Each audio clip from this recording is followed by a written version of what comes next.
You stand on the shore of the ocean watching the tide come in. You sense the call of the sea beckoning to take you in further. You step forward little by little, not knowing what to expect, but expecting more. You keep going as the ocean calls you to enter in to deeper waters.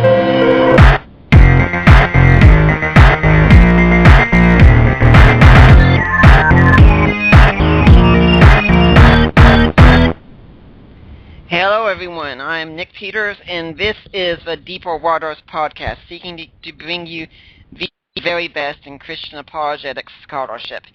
And today is definitely going to be no exception. We are talking about the topic of ancient historiography today. How do we study ancient history? What's the proper methodology to use?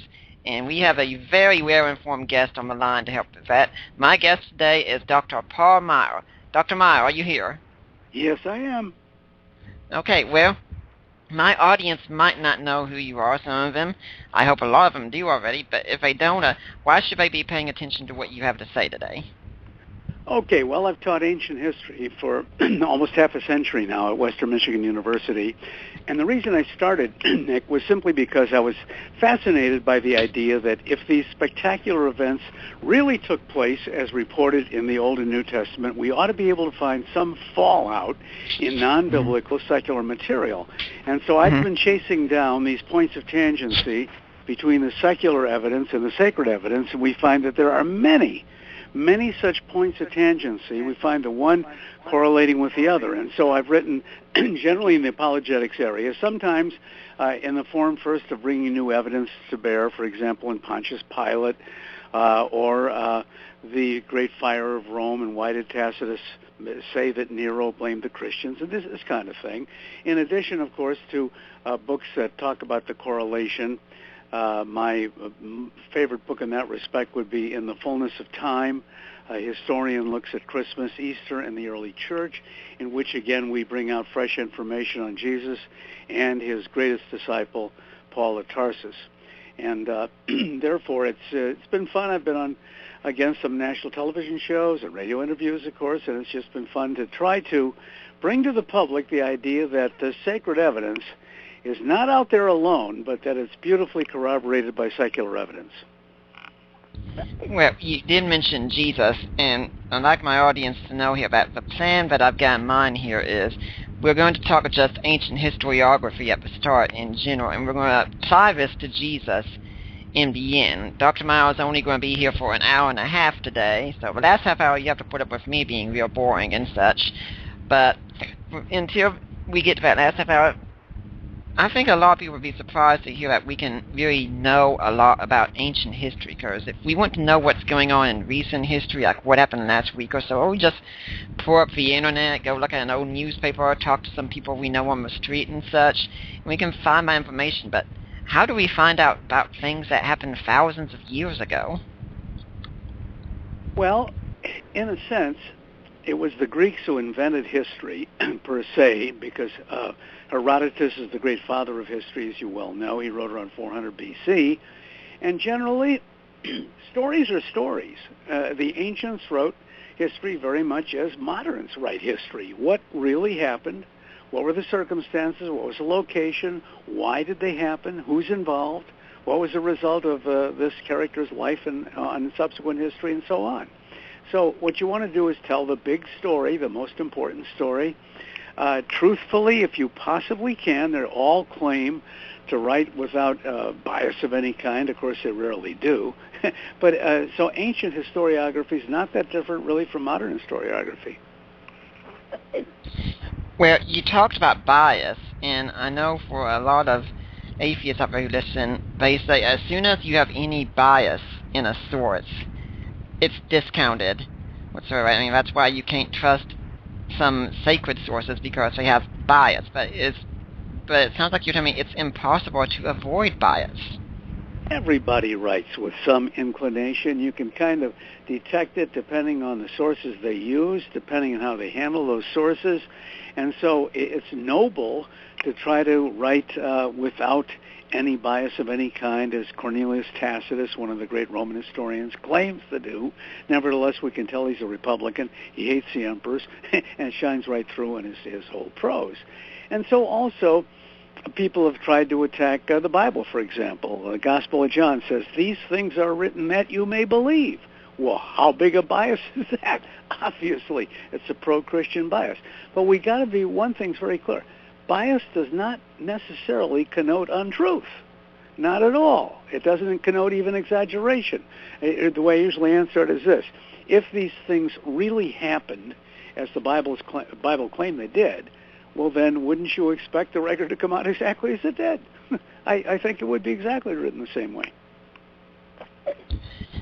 But there are still some differences in ancient history. Today, for instance, if a major event happens, before too long, you have thousands of people all over the world writing about it. In the blogosphere, you can go out and you can find numerous comments everywhere.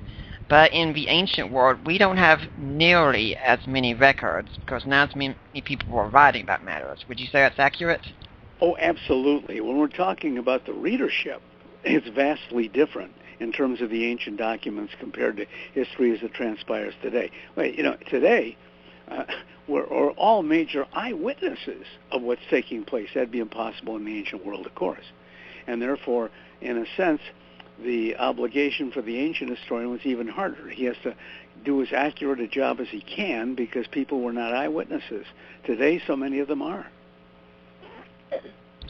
And furthermore, back then, much of the information was spread through oral communication, and fewer and fewer people could read or write well, so not as many people would read things in books. So when we read a historical account, we're not getting the only account that would have been around back then, and we have to be on the lookout to see if there were oral traditions going around. Is that right? Oh, you bet.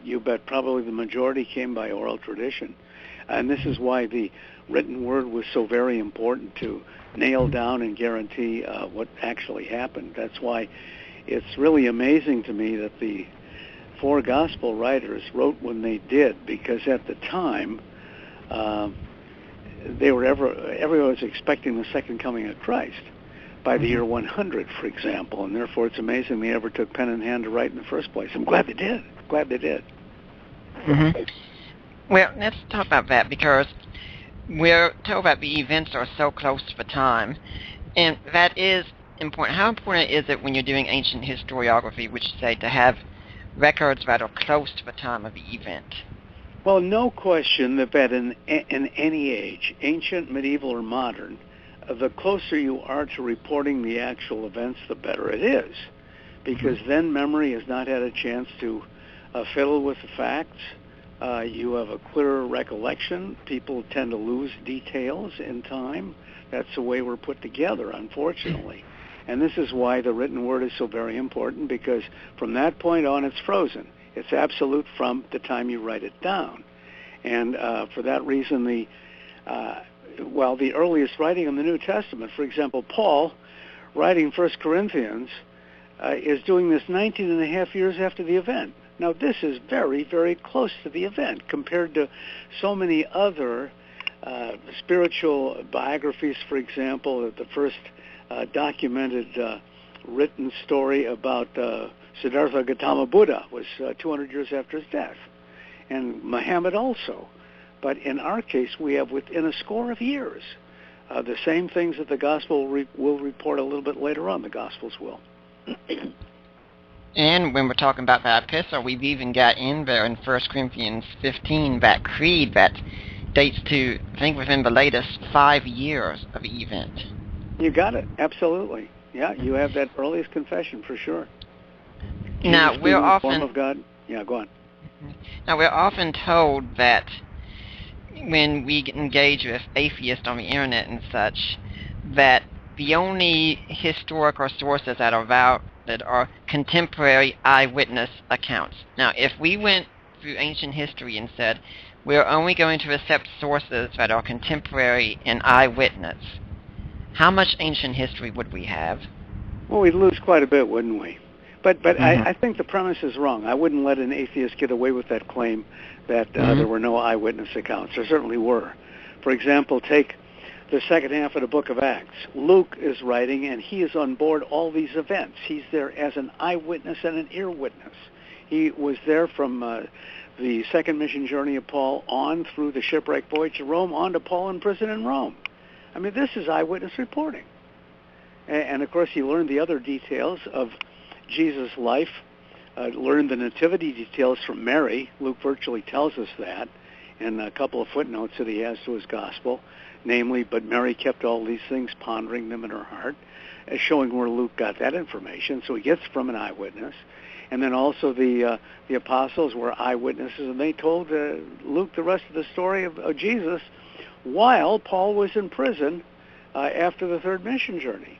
So Luke's running kind of the postal service between Caesarea, where Paul was in prison, and the pillars of the church in Jerusalem. Well, something that I hear often used, and I know Gary Habermas used it in his debate with Victor Stinger, and he's used it in debates with others, as when we talk about the Gospels, when it's being written decades later. Here asks the question, how much later are the first biographies of Alexander the Great? Now, could you expand on why he asked such a question? Well, yes, he would be. He was trying to show the atheists that reliable history can be written by those even a generation or two later. For instance, I'm just reviewing a book by Candida Moss. It's a bad book, claiming the myth of persecution, in which she claims that the martyr stories of the early church were largely way exaggerated. And she uses as an example, it was just incredible, that Tacitus was writing 50 years after the event. Now, on paper, this looks like quite a distance. But look, that would be like saying today you cannot write accurately about the Kennedy administration. That happened 50 years ago. Give me a break. See, and so this argument falls on its face. They always try to use time. They're always saying these things were written later and therefore not reliable. Well, come on. We know that accurate information can be written about Kennedy's assassination. We just celebrated the anniversary here a couple weeks ago. Okay, but so if we were to talk with not just you but several other ancient scholars, how many of them would accept this claim that only contemporary eyewitness accounts can be used in ancient history? None of them. Not one of them. Mm-hmm. Not one. Now, and there are a lot of figures in ancient history that we know of that we don't really even have any eyewitness accounts of. Alexander the Great is one of them. I've also been told the same applies to Hannibal. Oh, yeah, we have very few sources on Hannibal other than Roman sources. And even those came later on, sure, after the Third Punic War. No, there's no question that that's an exaggeration or a wrong statement. Now, when we're talking about how to do this kind of history, we do want our sources to be as close as possible. We do want them to be eyewitnesses, preferably. I mean, we can't always get what we want, of course, but what are some other aspects we're looking for in an ancient account to test its reliability?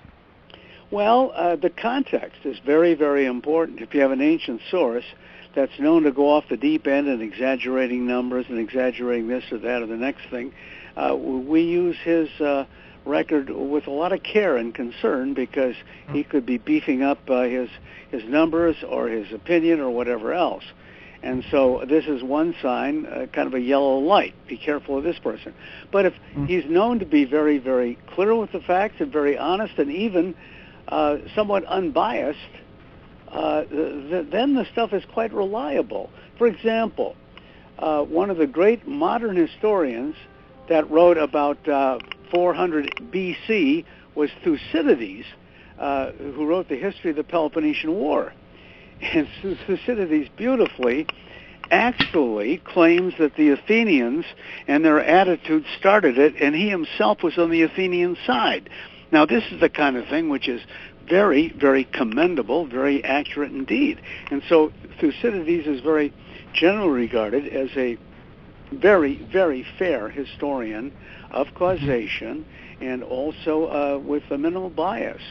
This kind of thing is very attractive when you're looking. Therefore, the context is important. How does this person handle known facts as reported by other historians? And then, of course, we have other rules that apply also. If we're trying to figure out in ancient history whether somebody's claim that something happened is true, if he's the only one making that claim, and it's a spectacular event, and nobody else reports it, then it's kind of suspect, isn't it?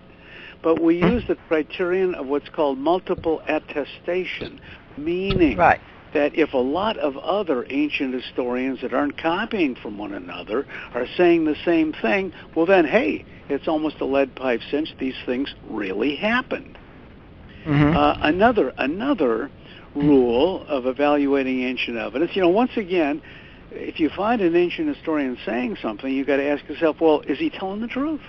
Or is he padding his numbers? Or is he exaggerating? Well, the context will tell you that, or multiple attestation will tell you that, an answer. Or another one that I love, this one I love. It's called the criterion of embarrassment. Yep. What does that mean? Well, okay, you have an ancient source running from A to Z, and en route to his goal, he has to tell you some evidence that doesn't help his thesis at all. It hurts it, as a matter of fact. But he's got to concede that evidence simply because everybody knows it's true at the time. Therefore, 2,000 years plus later, that's true.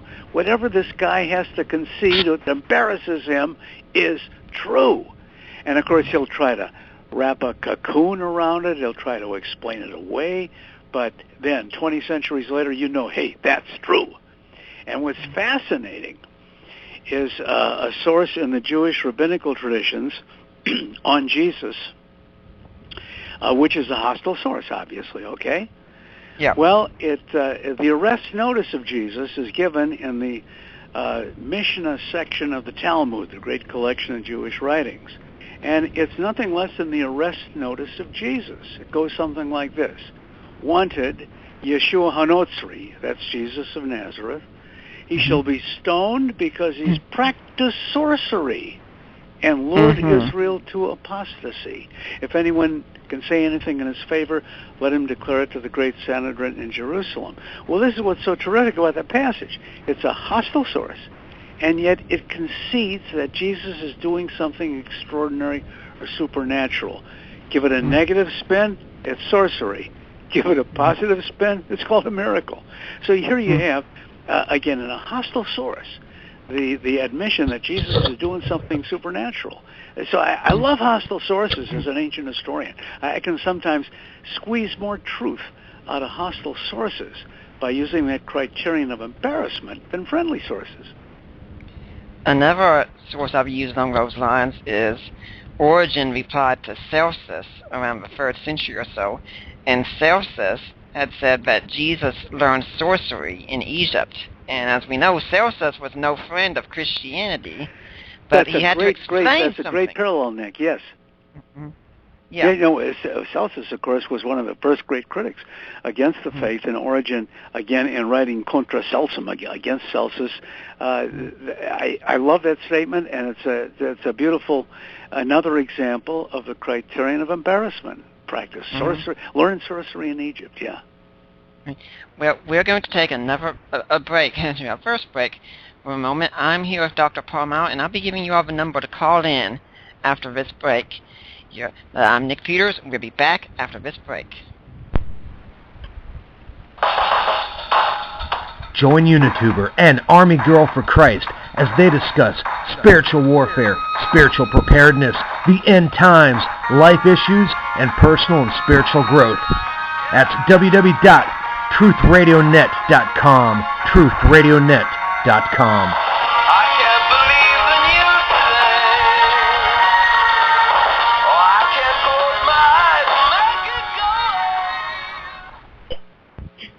And we're back with Dr. Paul Maier. Call-in number, if you want to call in and ask a question here, is 714-242-5685. 5180. And Dr. Maier, listening to the joy in your voice and all this, I'm reminded that, as some listeners know, I'm getting ready to work on my own master's in New Testament here. And Mike, my father-in-law, Mike Lacona, had said to me one time, said, Nick, I want you to be very careful, though, when you start reading works on how ancient historiography and such are done. And I said, why? He said, because it's extremely addictive. You'll find it's so much fun to read about how ancient history is done. I'm guessing you'd agree about 100%. I certainly would. Yeah, Nick Lacona is a great defender of the faith. We've been in touch quite a bit. Mm-hmm. Now, you were talking about this criterion of embarrassment. What someone could say, though, and has been saying in responses, that, well, some things we find embarrassing today, they might not have found as embarrassing back then. So maybe this whole criterion is just wrong. Well, clearly, they're using the basic rules of logic we do today. And again, for a hostile source to claim that Jesus was doing something miraculous was not in their favor. They might have shut up about it, but in admitting it, they demonstrate the truth of that claim. This is what's so interesting. Another example would be Cornelius Tacitus of Rome. Now, he, of course, mentions Jesus and Pontius Pilate and the crucifixion and so forth. And he's a pagan who doesn't like the Christians at all, but nevertheless, his famous passage in Annals, Book 15, Section 44, is one of the most important outside references we have to Jesus. This is the bone in the throat of all those poor, benighted people nowadays who claim that Jesus never lived. You know, I'm surprised this thing gets off of first base. I thought that went out with high-button shoes years ago, but they're still resurrecting that idea. There's even a blog today, JesusNeverExisted.com. And these people pathetically try to claim that there wasn't even a historical Jesus, not to say certainly not the Son of God. It makes me think I come from another planet. These people are absolutely denying all logic in the process. Here we have, in a pagan Roman historian, the reference to the Great Fire of Rome in the year 64, and that because it happened on Nero's watch and because the public was so poorly informed, no TV in those days with a minicam telling you on the spot what happened, you're witnessing it, that Nero got blamed for it. It happened on his watch. And so to save himself, Tacitus carefully tells us he blamed the Christians. And then, careful scholar that he was, he explains who the Christians were. They're named for a Christ who was crucified by one of our governors, Pontius Pilate. And the pernicious superstition was almost eradicated until suddenly it gained new vigor. You went outside reference to Eastern Pentecost, there it is. Suddenly gained new vigor, and even flowed as far away as Rome, that common cesspool into which things hateful come from all over the Mediterranean. You can tell he regards the Christians as so much sewage, so this is not some early Christian apologist or defender trying to defend the faith. No, here's a hostile witness, but he's honest enough to say, yeah, there was a Christ, yeah, there was a Pontius Pilate, and indeed, it's a beautiful outside testimony, a criterion of embarrassment, except Tacitus never thought they would amount to anything, and therefore didn't feel it necessary not to include that information. He does. He's honest. And he simply really goes on to say exactly what the great church historian Eusebius will say later on, that there were a great multitude of Christians that were persecuted. So these I love hostile sources. Watch what they concede. Now, you've got, Mike Lacona does quote you in his book on the resurrection of Jesus, where he talks about the Christ myth position, and says, first off, no widely respected scholar holds this position. So before I even tell you what his quote is, what would you say that no widely respected scholar holds the Christ myth position? The Christ what position? The Christ myth position. Oh, Christ myth position. No, I would agree. I would agree. And here's an interesting thing, Nick. I find that my colleagues in secular ancient history have a far greater appreciation of the historical reliability of the Old and New Testament than do Christian historians, than do theological historians. They're the ones who are the extreme ultra-higher critics who hold these things up for scorn in terms of their reliability, not the ancient historians. Generally, the secular ancient historical world is far more congenial to the biblical documents than the so-called Christians who, love to saw off the very limbs in which they're sitting. Could you give us some names of people we could check into for that? Secular historians who do take these claims very seriously? Oh, sure. Adrian Sherwin White, hyphenated English scholar of ancient history, who likes to do the same thing I do, and that is to compare the secular evidence with the sacred. And he comes out saying, well, look, we're acquainted with how shoddy sometimes ancient history is being written in the secular world, and so the biblical documents that may occasionally exaggerate a little bit something or other, they read soberly compared to some of the results of the other ancient historians. And so they're very critical also of their predecessors in ancient history when they go off the deep end. So these are very reliable people. Well, this is the quote that Mike gives of you concerning the idea that Jesus never existed, and it looks like you're not holding anything back. He says, the total evidence is so overpowering, so absolute, that only the shallowest of intellects would dare to deny Jesus' existence. Absolutely right. And unfortunately, for those of us who do a lot of debating on the internet, this is one of the most common positions held out there, especially with someone like Richard Carrier being seen as practically the apostle of the new atheism, who does hold that Jesus never existed.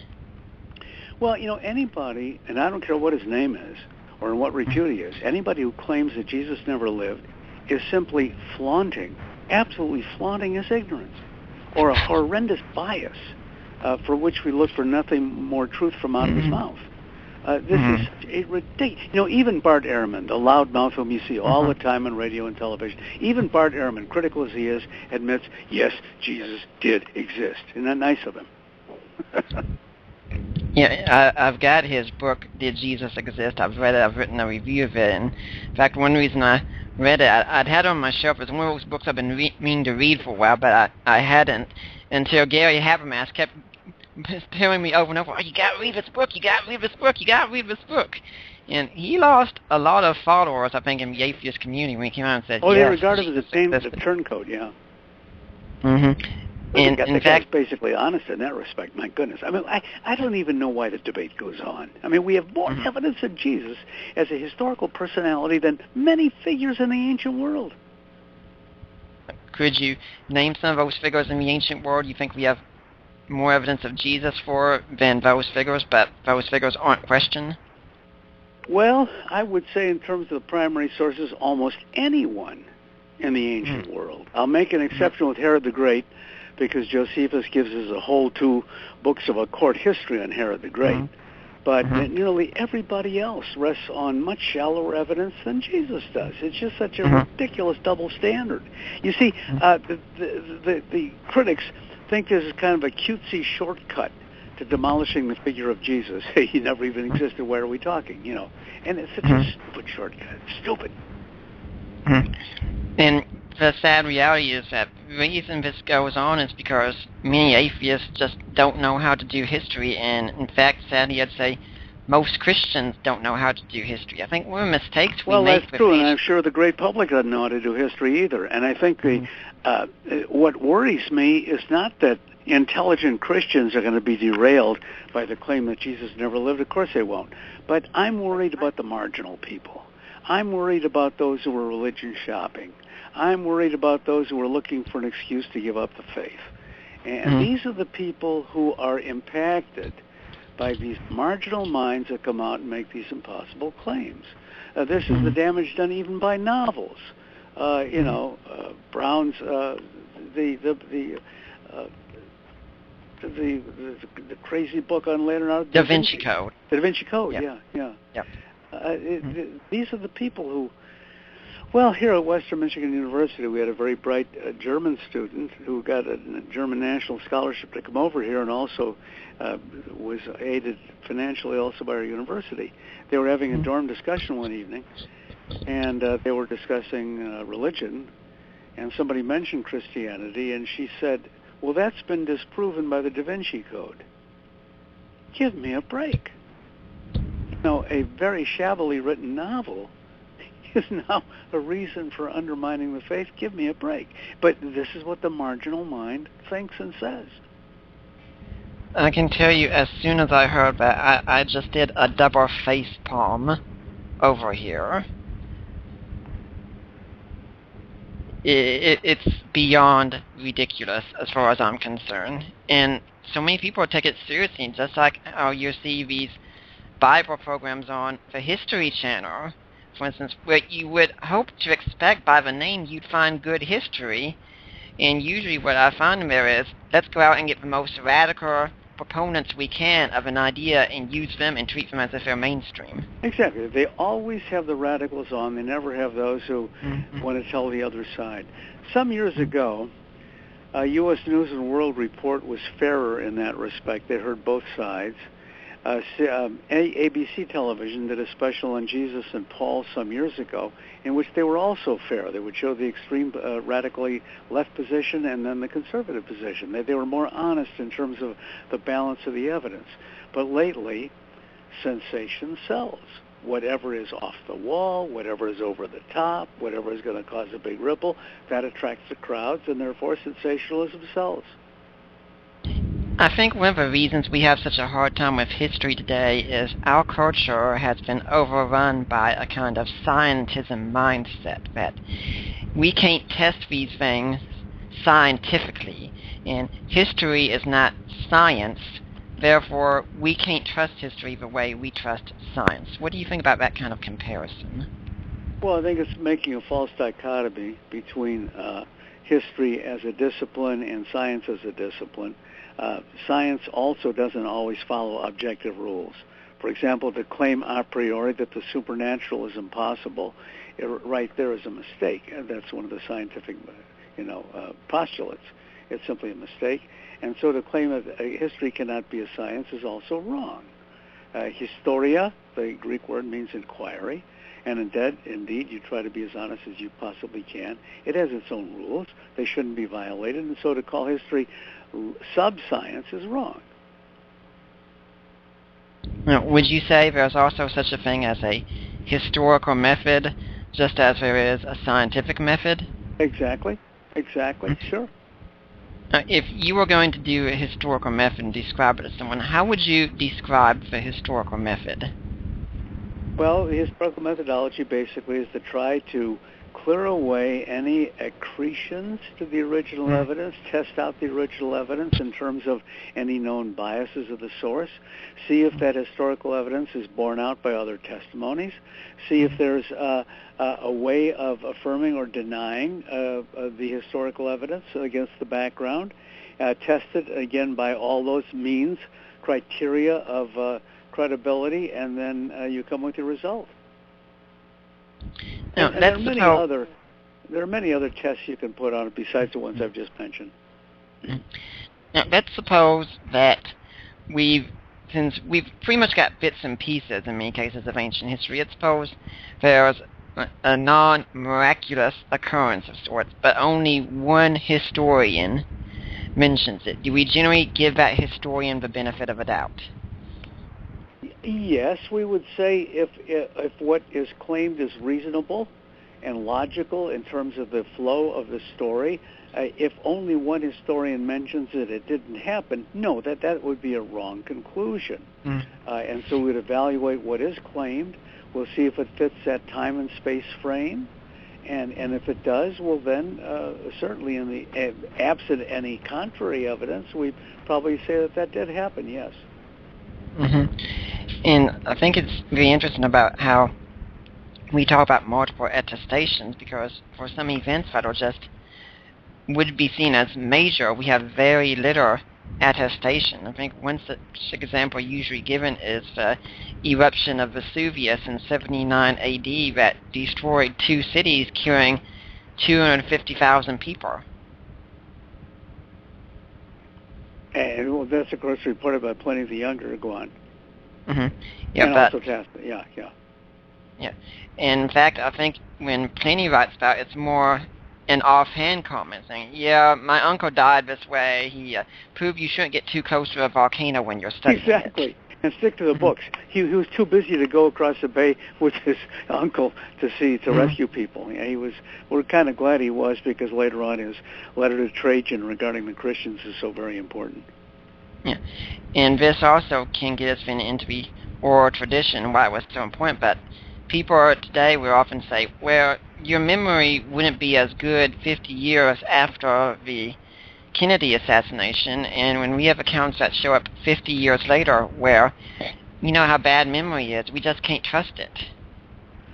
Well, clearly the Kennedy assassination was tremendously assisted by visual and audio recording devices, which made it a universal phenomenon that everybody knew about. Everybody knows where they were at the time Kennedy was assassinated. Now, to be sure, the ancient world didn't have this kind of widespread memory or recall devices. But nevertheless, you can report accurate history centuries later, yes. We had Brent Sandy come on here earlier, and he was talking about the book that he wrote with John Walton recently, The Lost World of Scripture. And one of the main emphases I noticed in that book over and over is that despite what people think, oral tradition can be extremely reliable in the ancient world. Oh, yeah. There's no question, especially before the invention of writing or the invention of textual transmission and so on. The oral traditions are all that they had. And so, indeed, the information comes down to Moses through centuries in which we don't have writing, and also the story of the Trojan War, for example. We don't have any writing the same way at the time before Homer, but yet we have an pretty accurate vision of what took place from the Iliad. Again, the Schliemann proved that. He was a Homer buff, and everybody was regarding the whole concept of the Mycenaean invasion of the Trojans as some kind of early Greek myth, until he dug at Troy and found Troy, and Mycenae, the place that got it started. And all this came to Homer by tradition. He's not even writing history, he's writing an epic. But the fundamentals of that epic turned out to be true. Yeah, and what we can also get with a lot of times with oral tradition is, and Bart Ehrman argues this, which I find to be extremely dishonest, in all honesty, is that it was more like a game of telephone back then, to which no one could go and check on the claims, where you just believed second-hand or third-hand testimony, and the whole thing could get out of hand. Yeah, well, for instance, the game of telephone is a kind of a ridiculous example of bad oral tradition, no question about that. But I don't know. I don't know of no one in the modern era who has made such a towering snow-capped mountain out of the flattest little molehill that you can find as Bart Ehrman. I mean, his whole argument is specious. We have 5,700 fragments of the New Testament, for example, in whole or in part. And therefore, sure, you're going to have tiny little errors, or I should say variations in terms of spelling or word order or punctuation. That's to be expected. But not one of these in any way impacts any major doctrine of the faith. And so I just, and with all those numbers, there's no other text of the ancient world that has 5,700 manuscripts in whole or in part. And naturally, you're going to find permutations and combinations of these that are going to amount to, more variations in words in the New Testament. Sounds like a horrendous statement, but it's true. So what? None of these are significant. And so I just don't understand this tremendous fascination by his supposed research. It's really a sad example of where too fundamentalistic a Christian education drove somebody, overboard into the opposite extreme. Well, we're going to take a quick break right now. We're here with Dr. Paul Maier, and we're talking about ancient historiography, how it's done, and we're getting more and more closer to how this applies to Jesus more. But I'll be back after this break with Dr. Paul Maier. You're listening to the Deeper Waters Podcast. It's here, the official Rock Radio mobile app. Listen to your favorite Rock Radio programs on your iPhone, iPad, iPod, Kindle Fire, Android smartphones, and tablets. The best thing is, it's absolutely free. Download it now from the iTunes or Google Play App Store, or get a link at our website, cyiworldwide.com. Rock Radio, Christian radio that doesn't suck.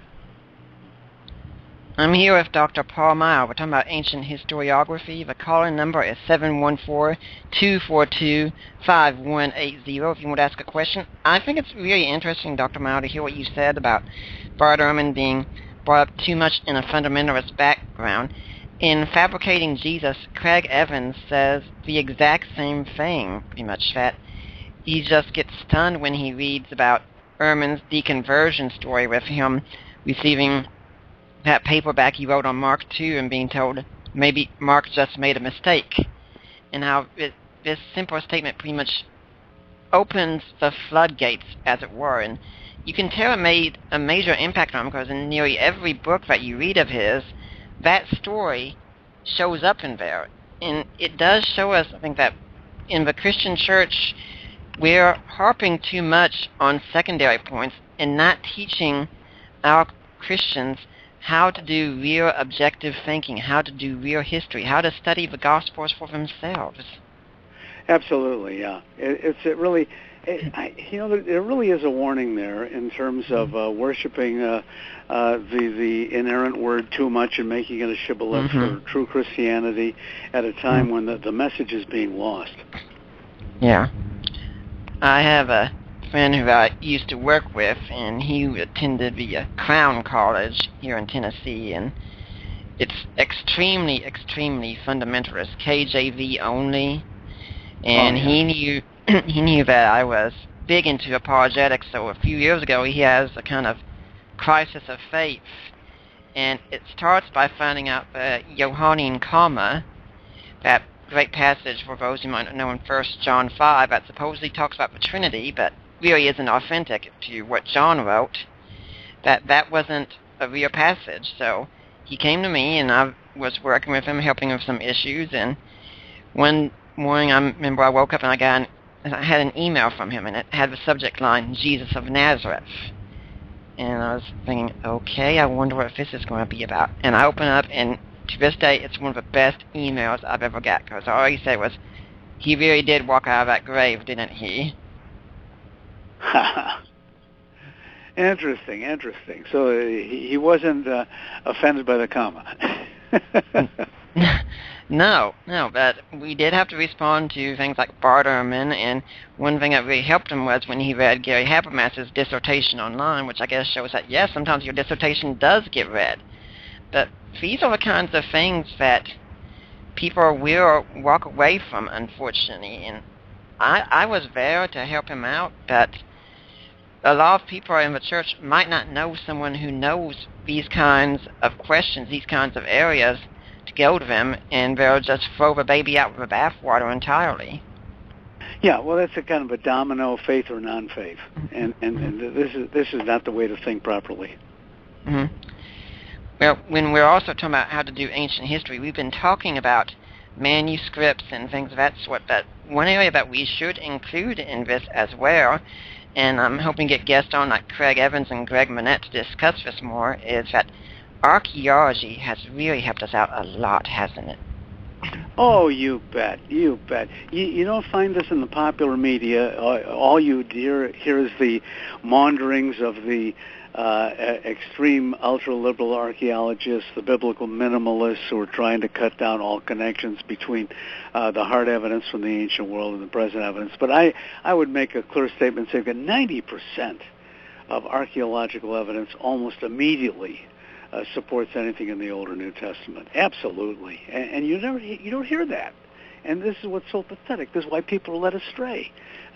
Stupendous archaeological discoveries are being made that they don't even know about.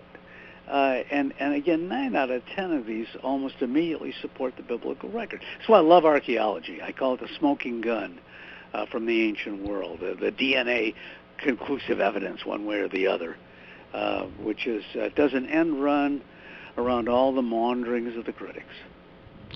Could you give us some examples of what you think are some of the best archaeological findings that have helped to corroborate Scripture? Sure.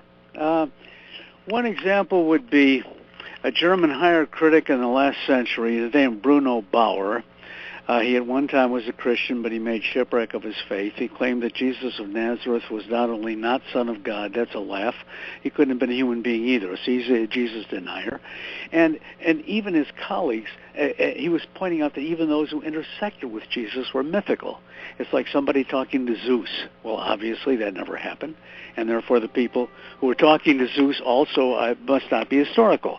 And his colleagues were saying, well, wait a minute, Pontius Pilate is historical. He interviewed Jesus on Good Friday, obviously, but Bauer answered, no, Pilate's name was an interpolation, that Christians put that into the records of Tacitus.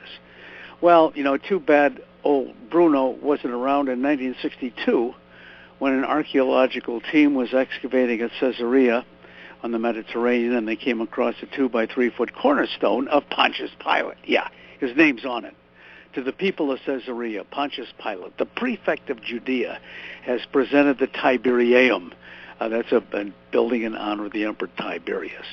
So right there we have hard evidence that Bruno was wrong, and I just wish that Bruno had survived into the 20th century, so we could have gotten his head in an arm lock and carefully rubbed his nose in that inscription. He could have learned by the Braille method alone that there was a Pontius Pilate. So it's one example there. Another one would be the very prison area in which Paul was incarcerated in the 2-year imprisonment at Caesarea. That floor has been discovered at Herod's palace at Caesarea. Another one would be, well, how about this one? The bones of the first biblical personality ever to come to life were discovered in November of 1990. And Nick, what's incredible to me is I can be talking to a pastoral conference at 200 or 300 pastors, and I'll ask the question first, does anybody know about these biblical bones? Or who owned them at one time? And only about 2 or 3% of the audience knows. And this is not widely known, and I don't know why. It's an exciting find. I consider it as important as the discovery of the Dead Sea Scrolls. And that is the bones of Joseph Caiaphas, for gosh sakes, the high priest of the Sanhedrin in Jerusalem, who indicted Jesus in his hearings before Pontius Pilate on Thursday night before Good Friday, a very important person. Yes, his bones have been discovered. How come the world doesn't know about this? I don't know. BAR, Biblical Archaeology Review, had 2 big articles on it in 92 when the bones were first made public. And I don't know, maybe it didn't have that many readers. Nobody knows about these. And it's a wonderful story how it happened. They were discovered by accident. That's the best way, by the way, to have something discovered archaeologically. Don't be like the Chinese Noah's Ark Society that, ta-da, discovers Noah's Ark. Kind of indicating what you want to get. This was they were building a water park south of the temple area in the old city of Jerusalem. And the bulldozers started sinking into the ground, backed it off, found they had punctured the roof of a burial cavern, called in the archaeologists. They shined their flashlight down to the hole, and there they found 10 ossuaries, stone chests for burying bones. And right away, therefore, they could date it to 1st century. The only time the Jews used that space-saving shortcut. See, they would put bodies of the dead into sepulchres, let them decay for a year or two, and then gather the bones that remain and put it in one of these bone boxes. Jesus himself was in what's called the second burial system. If it hadn't been for the resurrection, they'd have gathered his bones a year or two later. And so this was, of course, very, very important in dating who the personality might be. And they pulled one of these bone boxes, these ossuaries, out of its niche. And on one side, they found beautiful carving, two giant rosettes with sub-whorls inside, implying that there's a VIP inside there. And then on the other side, inscribed in 2-inch Latin lettering, were the Aramaic words, Yosef bar Caiaphas, Yosef bar Caiaphas, Joseph Caiaphas. And so they did carbon-14 dating. On the bones, they found it was that of a 70-year-old man who indeed died about the year 70, and everything else works perfectly for Joseph Caiaphas. The Israel Museum in West Jerusalem used to have a question mark as to whether or not this was the Caiaphas of the New Testament, but now they've taken the question mark away. There are many other tests they used, and it's authentic. So I think here we have the judge on Good Friday. His name shows up in all four Gospels, shows up in Flavius Josephus, my favorite source, shows up again in some of the Roman records, and we also have the name of Joseph Caiaphas now, the high priest, showing up in all four Gospels in the Jewish rabbinic traditions, and counterpart, the Roman version of Pontius Pilate, all over the place as well. You know, why do critics now superimpose a question mark over the Good Friday trial? This is ridiculous. This is incredibly documented by the fact itself. These things really happened. Yeah, I'm just sitting here amazed to hear all this, because I read up on New Testament history as much as I can. I knew about this finding, and it saddens me that pastors don't, who should be leading and defending the flock. Yeah. But if there was, you know, I'm not saying they're trying to bury the truth. They just didn't know about it. I don't know why they didn't. Yeah. Well, if there's one source that's usually considered to be especially helped by archaeology, it would be the work of Luke Acts, wouldn't it? Isn't that true? He's my favorite author in the Bible, no question about it. Because he's the one who liked my particular method, or vice versa. I'm using Luke's method, and that is, Luke is forever throwing an anchor out to the mainstream of Greco-Roman history to show that these things were not done in a corner, that these things are very public. You can trace them chronologically also back to Roman records. And Luke records numerous titles and such that we had no idea existed, and we were skeptical of, such as tetrarchs and agiarchs, and we said, Luke got it wrong. And then archaeology changed all that, didn't it? Yeah, that's right. Yeah, absolutely. Years ago, Sir William Ramsay said that Luke should be considered amongst the first rate of historians. He's the kind of guy who dots every I and crosses every T. Yeah, Ramsay's Would right. You say, I was about to ask if that still applies today. Well, there's no question that Ramsay began from a very objective position, too. He was setting out to disprove Christianity, very much like Bart Ehrman. And he was simply convinced by the evidence. Luke has it exactly right in the book of Acts. All the places they visited are in order. They can be seen today yet in ruins, many cases. Some places not, of course, Athens, for example. But these places are chronologically correct. They're spatially correct, geographically correct. And indeed, his accuracy is really overpowering. In fact, in the work, it seems numerous times he's trying to tell you the accuracy of the timing. For instance, the first verse of the third chapter of Luke, it talks about all these people that were in power at the time and how long they'd been at time. Yes. Yeah, I mean, you have about 6 or 7 footnotes trying to get to the year 28/29. Yeah. In the 15th year of the Emperor Tiberius, when Pontius Pilate was governor of Judea, when Herod Antipas was tetrarch of Galilee, when his brother Philip was in charge of Auronitis, Trachonitis, and those other medical problems, I call them, and the eastern shore of the Sea of Galilee. When Lysanias the Tetrarch of Abilene, when Annas and Caiaphas were high priests, and Luke is bending over backwards to give us that year, and they didn't have the BC AD system at that time. But beautiful, accurate chronological record. And we're told that the Gospels generally are seen as Greco-Roman biographies, although Luke could be seen as more of a historiography than a Greco-Roman biography by some people. That also goes to show that if that's the genre they were writing in, how seriously they were taking it as history, doesn't it? Oh, absolutely, absolutely. In fact, I wrote an article in Luke as a Hellenistic historian. I said he was one of the best. And with Luke, I understand in many cases he's also, well, let's get this part. You talk about Luke using footnotes as well, like he'll refer to Mary pondered these things in his heart and such. But today a lot of people say Luke doesn't tell his sources, because I guess they expect us to list sources like we would in modern works, but ancient historians often told their sources in different ways, didn't they? Certainly did, and some didn't even report sources. Yeah. Which are the various ways of doing that. And Luke is very careful to always keep the focus on the central personalities of his story, not how he got there, except in that very first verse. And so even when he comes on the scene in Acts chapter 16 in the middle of Paul's second mission journey, he does it so beautifully unobtrusively. He doesn't, beat any drums and have trumpets flourishing away. Then I, Luke, joined the mission crew, and so from now on it's eyewitness evidence. No.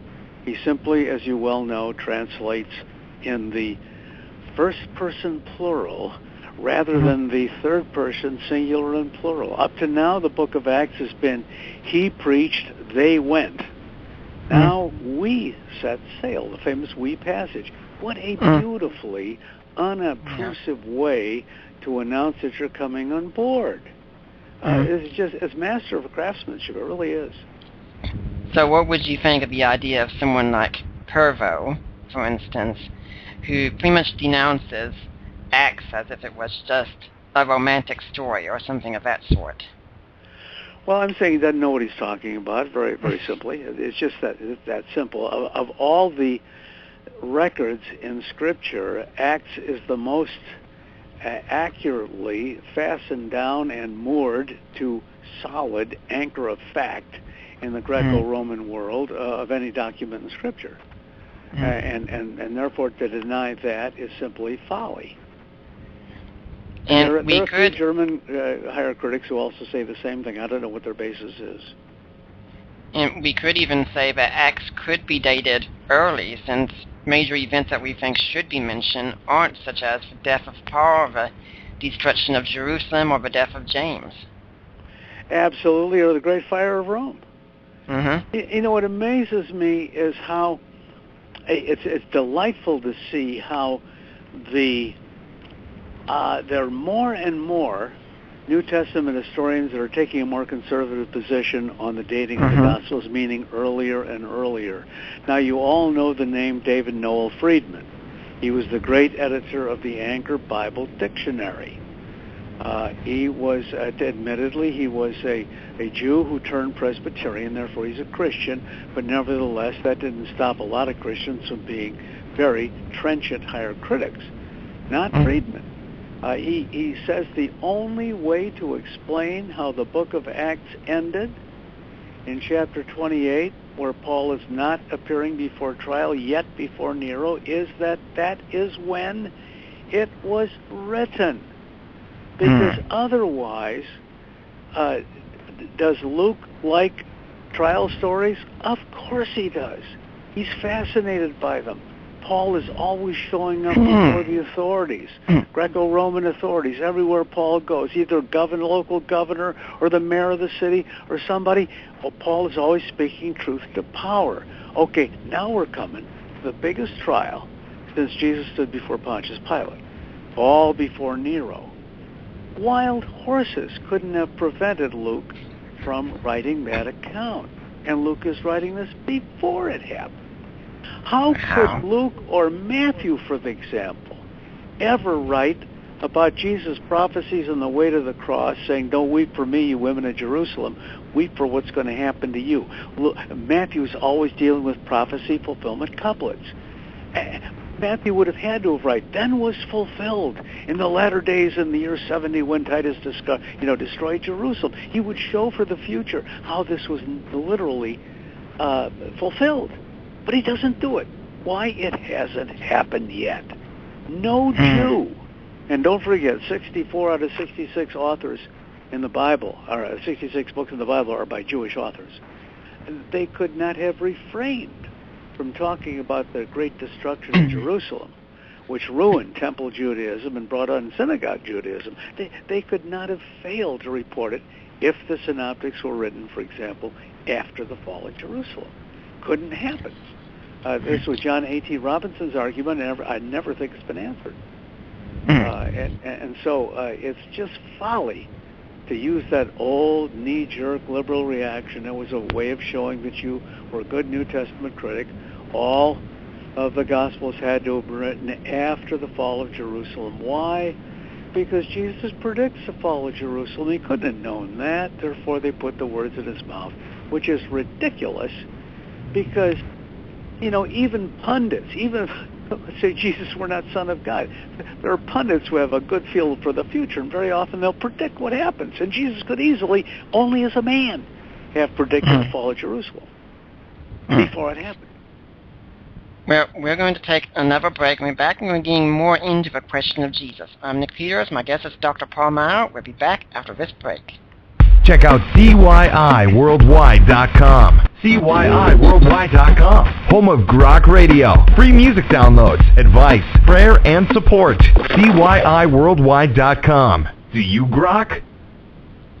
Are you tired of the same old corporate Christian music on the radio? Check out Music Surge on Grok Radio, playing Christian music that doesn't suck. Download episodes now at CYIWorldwide.com. And I'm back with Dr. Paul Maier, and if you're listening here next week, we are working on getting a very special guest on. I'm still waiting for a reply from my email, but he said he'd come on this date, and that's going to be Dr. Ben Witherington, and we are going to be talking about the birth narratives in the Gospels in preparation for Christmas coming up. But now we got Dr. Paul Maier here. We're talking about ancient historiography, so let's go to the Gospels here as we wrap up our time with you. One reason we're told we can't trust the Gospels is, for instance, they're anonymous sources. Well, it's kind of ridiculous, isn't it? Yeah. Again, when you have an author who wants to turn attention not to himself, but to the great story that he's writing, and it was more familiar in those days to do anonymous writing rather than today where the author certainly wants to be known by his own name and spell it correctly and pronounce it correctly. That's today's particular methodology, but not in the ancient world. And so very, very many other documents also are sometimes falsely attributed to an author. You got to watch out for those in terms of all these crazy lost gospels. Oh, everybody's making such a fuss about it today, aren't they, Nick? It's unbelievable. Yep. The books that never made the final cut that should have, and it's almost ridiculous to see how suddenly people will swallow the camel of all this false gospel business and strain at the gnat of Christianity in terms of the provability. It's just ridiculous what happens. With anonymous sources, I've been told, for instance, that Plutarch's writings are anonymous, and the only way we know he wrote them is his grandson later on says, yeah, Plutarch wrote those. Are there some other sources, and can you confirm Plutarch is anonymous? Oh, yeah, I would say the nephew's right in that case. It was just kind of a nice affectation, you might say. This way, I think the anonymous author maybe wants to be discovered someday somehow, but he's being very careful, to hide behind the screen in the process. I would say that most of the ancient works later on do have an authorship ascribed to them. It's those early ancient epics that are so very problematical in terms of authorship. Even the Iliad and the Odyssey, some have claimed it's not by the same Homer. Others have claimed that Homer couldn't have written the two because the language changes somewhat, but it's clear that he wrote the Odyssey much later than the Iliad. So that may be one reason. Our styles change through the years. And generally it all goes back, but again, we don't find anywhere in the Iliad or the Odyssey saying, I, Homer, wrote these things. Well, another argument that's used, and this seems to be a favorite one of critics, especially on the internet, is this kind of stuff that was going on in the Gospels, it should have been talked about so much more, but we have so much silence.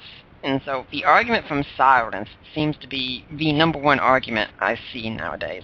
How about... Yeah, well, it's a stupid argument to use because the argument from silence is the weakest possible form of argumentation you can use. Simply because an ancient source doesn't mention something does not mean it did not happen. The way we usually put it is this: absence of evidence is not evidence of absence. And clearly there are so many other things happening in the ancient world, especially since all these events took place sort of in the boondocks of the ancient world. You see, Palestine was not that big in terms of the ancient world. It was a gateway to Egypt, which was big. It was on the road from Syria, which was big, to Egypt, which was big, and Palestine was only the gateway. And for that reason, the Jews were somewhat looked down upon by the other nations, and so what good could come out of them? There were some exceptions. Ptolemy II, for example, wanted the Hebrew scriptures translated into Greek, and he had 70 scholars, come from Jerusalem and do the translating job, hence the Septuagint, the 70, as the earliest Greek translation of anything in the Bible, and that's the Old Testament in Greek.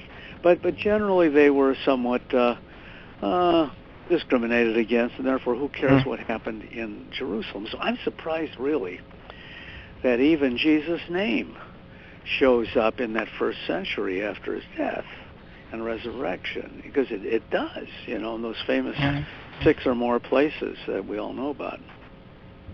It's so interesting that you were saying that, because usually when I meet critics who say, why wasn't Jesus talked about more? I say, it doesn't surprise me that Jesus wasn't talked about so much. What surprises me is he was talked about at all. At all.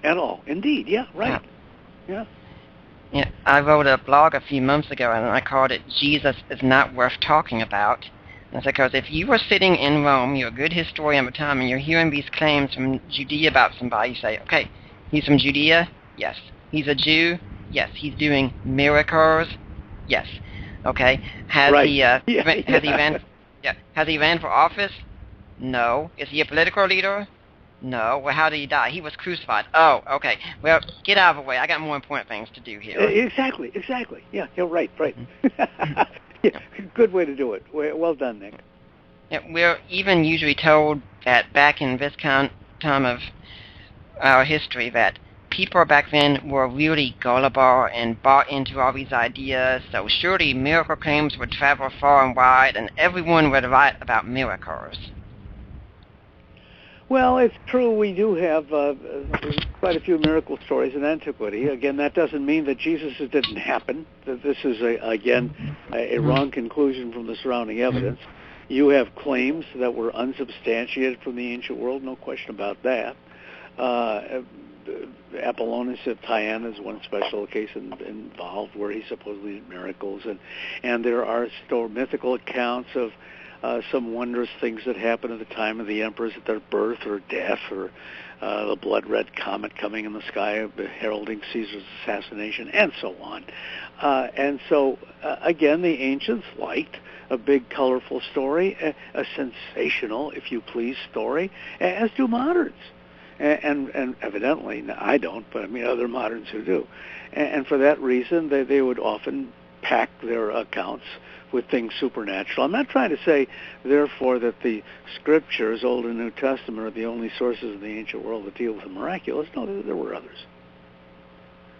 But I can already hear the critics saying, well, Dr. Maier, you believe in the miracles of the New Testament and the Old Testament, but it seems you're incredibly skeptical of those outside. Aren't you just doing special pleading? Yeah, I'll tell you why. because so many of the miracles also include known mythical elements. The dramatis personae, the cast of characters, is very, very mythical. You have, Zeus and Hermes visiting the city of Lystra, for example, long before Paul and Barnabas and Timothy did. No, Timothy comes later. I take it back. Paul and Barnabas did. And, Zeus and Hermes were in the form of a man trying to get the lay of the land from the locals, and nobody gave them the time of day, so they were angry at the people of Lystra and turned them into frogs. Except one dear old couple, Baucis and Philemon, who not only gave them the time of day, but gave them lunch as well.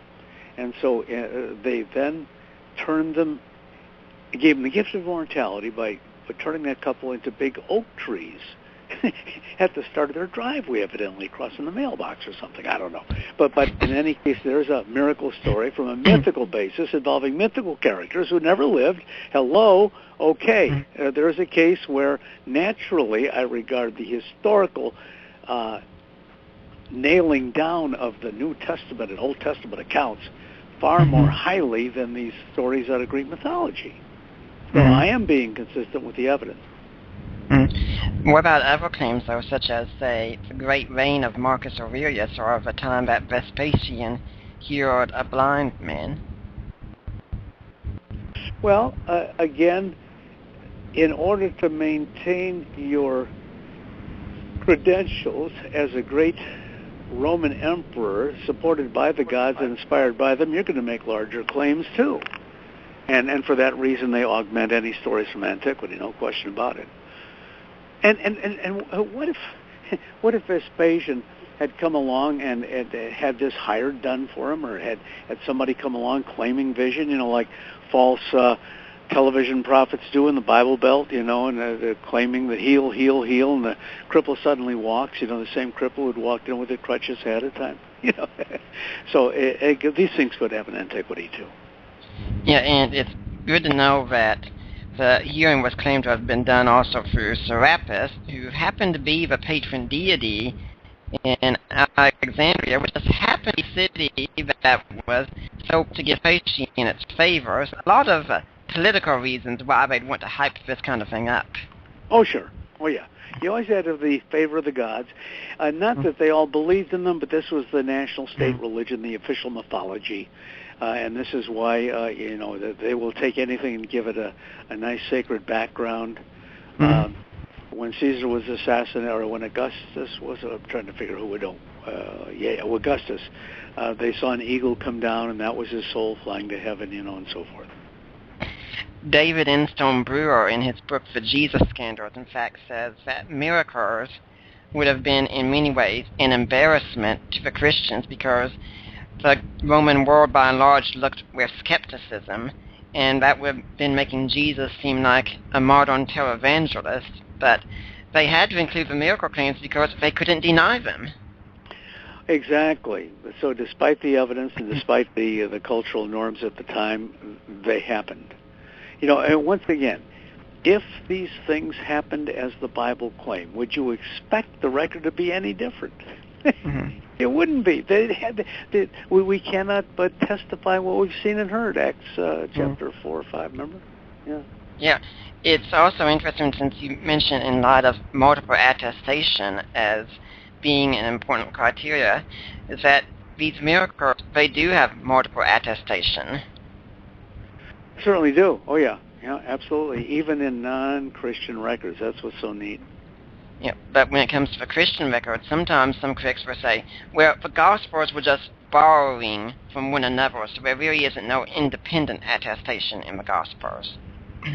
No, they're all independent to some extent. You can tell it. To be sure, the synoptics have some of the same material or similar material, but there's enough difference in them, and also certainly with the Gospel of John, that we have different source material here.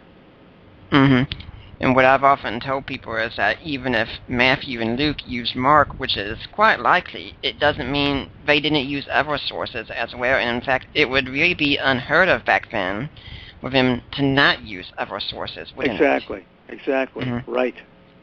Yeah. Luke says it, and as much as many others have taken in hand to do this, I did too. Yeah. Yeah. And it'd been fun if we had some of those other sources show surviving. Yeah. Yeah, I've even seen some people say, well, how do you know Luke's telling the truth with that? And it's just when I hear that, I think, are you doing anything you can to avoid Luke being an honest historian? Yeah, they're bending over backwards. They will try every trick in the book. It doesn't work. Yeah.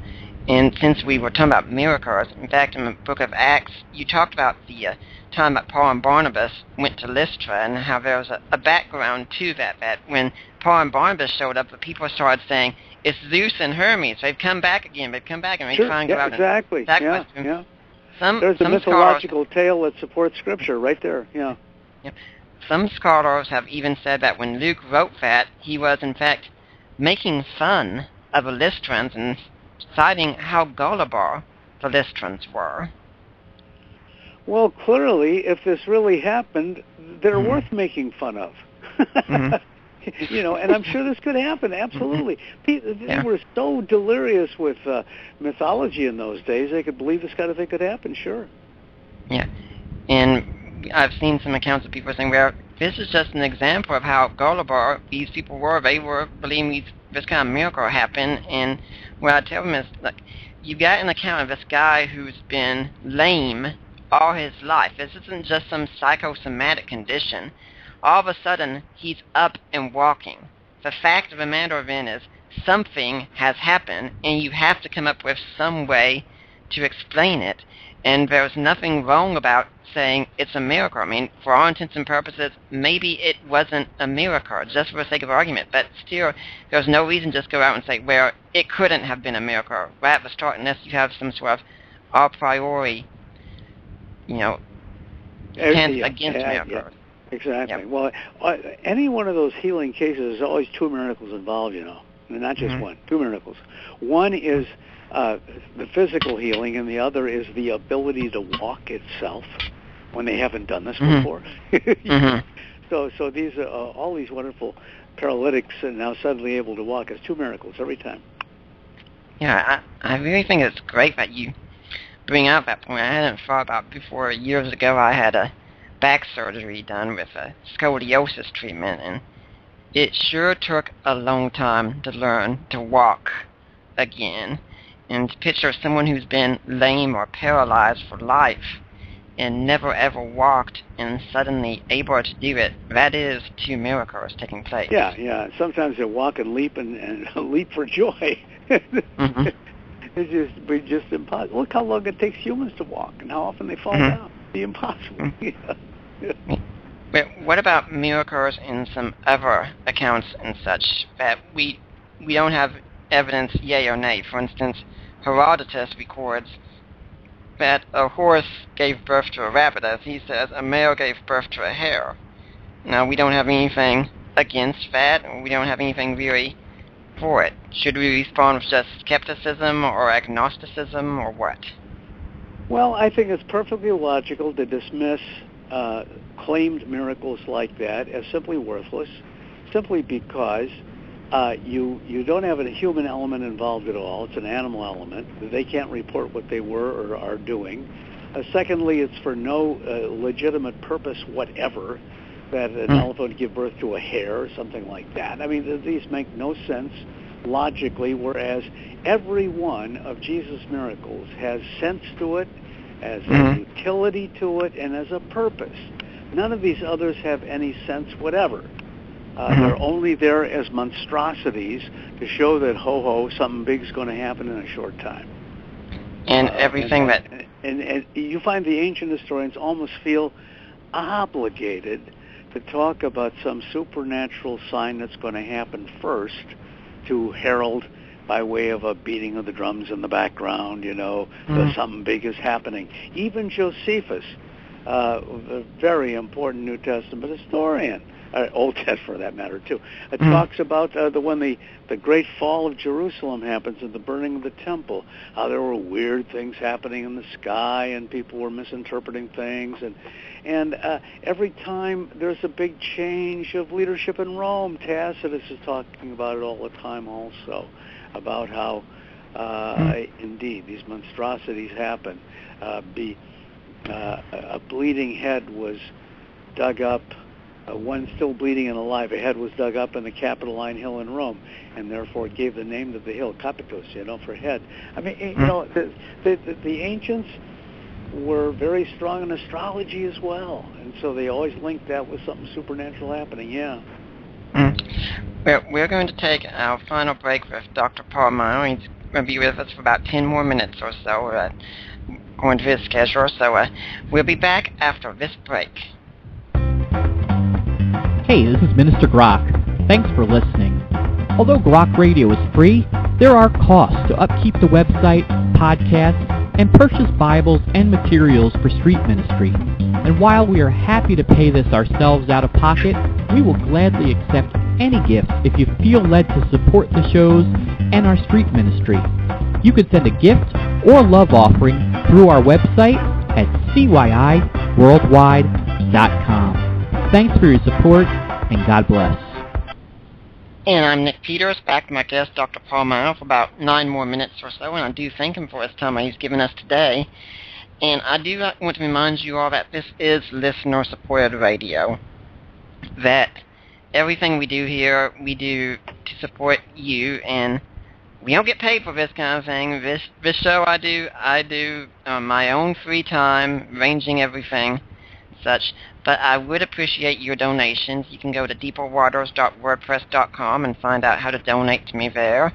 That's my own blog. Or you can donate to me through Ratio Christi, the Issues and Answers chapter, and as well through Mike's ministry of Risen Jesus. Now, Dr. Maier, before you have to go, let's suppose we've got the skeptic out here who's saying, yeah, this all sounds interesting, but I'm not sure. So this is, first off, a two-part question. First, can you understand his skepticism of the New Testament accounts? And second, what would you recommend this skeptic do? Well, I can understand skepticism because, we don't see people being raised from the dead today. And so there are miracles that do not evidently get replicated in the modern era.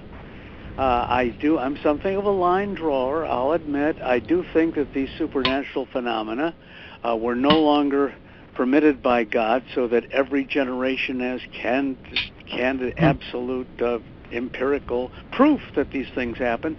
God doesn't reward unbelief that way and skepticism. And now we have to rest on the evidence of when it was necessary to inculcate Christianity in the ancient world. You had to have extraordinary signs. Fact is, if Jesus showed up today, we'd almost we'd have to have him go through the same cycle to prove that he's the one, because what if he were a false prophet and so on, see? So I can understand that at the inception of all this, you're going to have the supernatural intervention sometimes as a proof. Jesus himself used it. He said, you believe because of the miracles. Blessed are those who have not seen yet believe, he tells Thomas. He's charting the future there. He's saying that from here on, we don't, look at repeated, tangible, material evidence, And indeed, his message must have been successful, because don't forget, with all the problems we have today and all the attacks, Christianity is the number one phenomenon, statistically considered, in the history of the world. There's nothing else on the planet which has the loyalties of over 2 billion, 300 million in the present generation alone. Nothing comes close. Islam may be half that population, but this is the reason, and Nick, I think that we are in everybody's crosshairs. You always attack the front runner. I remember the Republican presidential debates among the candidates. 8 people on the stage. 7 of them gang up on the leader. It happens every time. So we are number one. For that reason, we're the target. And quite frankly, wouldn't you rather be number one than further down the pecking order, have to do the attacking? Yeah. And I think it's the reason why we have the wretched double standard in our society today, which goes like this. You dare not attack anyone else's religious faith unless it's Christianity, then help yourself. This is exactly what's happening all around us today. And I think Christians ought to be a little bit more proactive in terms of defending their faith.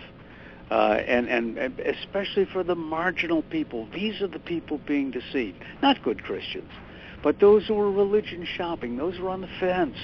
That's the group that's antagonized, or I should that's convinced by the, or unconverted, in terms of the wild, mindless, baseless attacks being made in the faith today. And how would you suggest that we in the church can be more proactive with regards to this? Well, I would say read the good apologetics literature.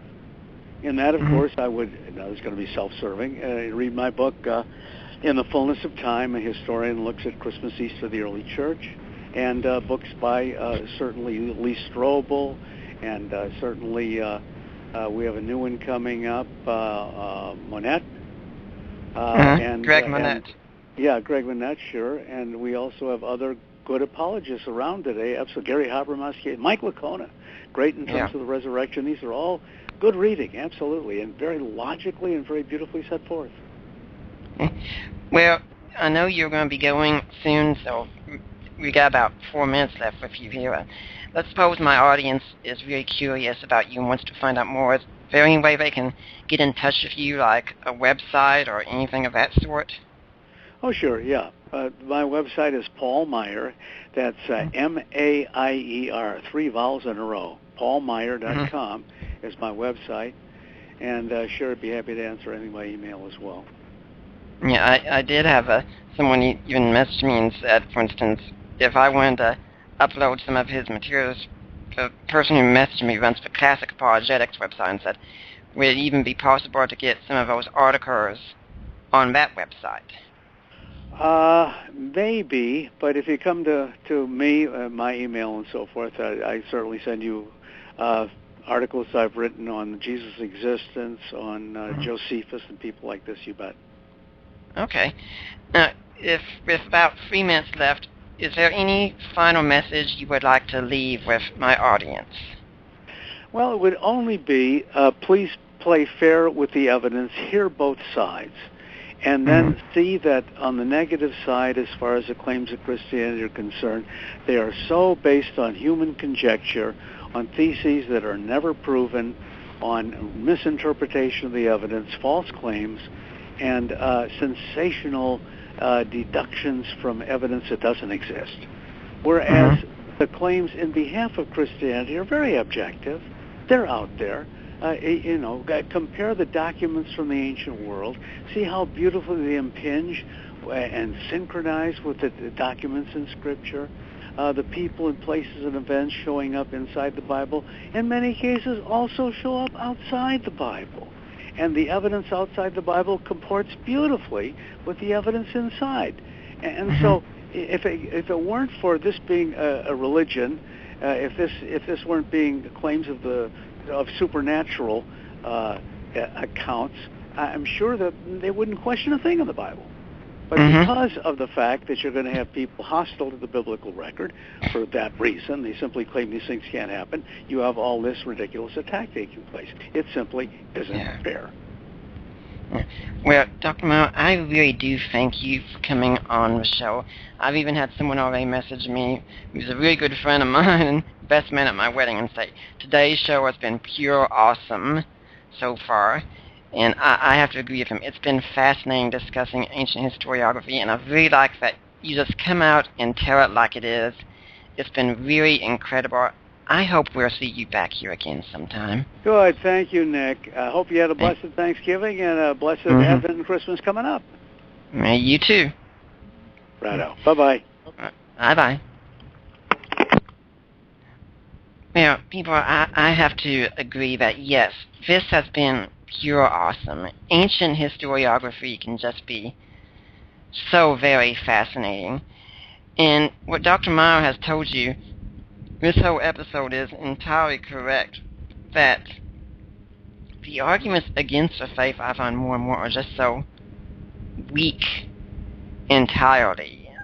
Honestly, I'm not going to be egotistical and things, but I'm just going to say, someone bring forward a challenging objection, please. We've covered it several times, and the ones that are being listened to by the skeptical world are the ones that shouldn't be listened to. There are scholars out there who disagree with Christianity that are well informed on the matters and can still make better arguments. But instead what we find is constant referencing to the internet atheists. For instance, today the most common one is Richard Carrier. And Dr. Maier told us that if these people say Jesus never even existed, they're showing their ignorance, and you don't need to pay attention to another word that comes out of their mouths. And I agree with that. Unfortunately, I have to pay attention in some regards because of the people that Dr. Maier talked about, the marginal, people, the ones that are on the fence. And they're not marginal in terms of their value, but they're marginal that they're not really paying attention to much of what's going on, and they can be so easily led astray. As I tell people constantly, there are wolves out there seeking to destroy the flock. Someone like Dr. Paul Maier will give you that information that you need, and it's not that difficult, really. Go out and pick up a book by him, and he's recommended several others. Lee Strobel. Go read some Strobel. Go read some Habermas. Go read some Lacona. He spoke about Greg Monette, someone who's up and coming right now, and Greg Monette is someone we are working with getting on the show right now. In fact, he's going to have some great talk about history. We're working on getting Craig Evans and so many, many more out there. Those people, I want you to be equipped. Okay? I get very, very scared of a church that doesn't take equipment seriously. Some of you know that I write a column for the local newspaper. It's a monthly column on matters of religion. And the last column that I wrote was all about how we can get a revolution in the church.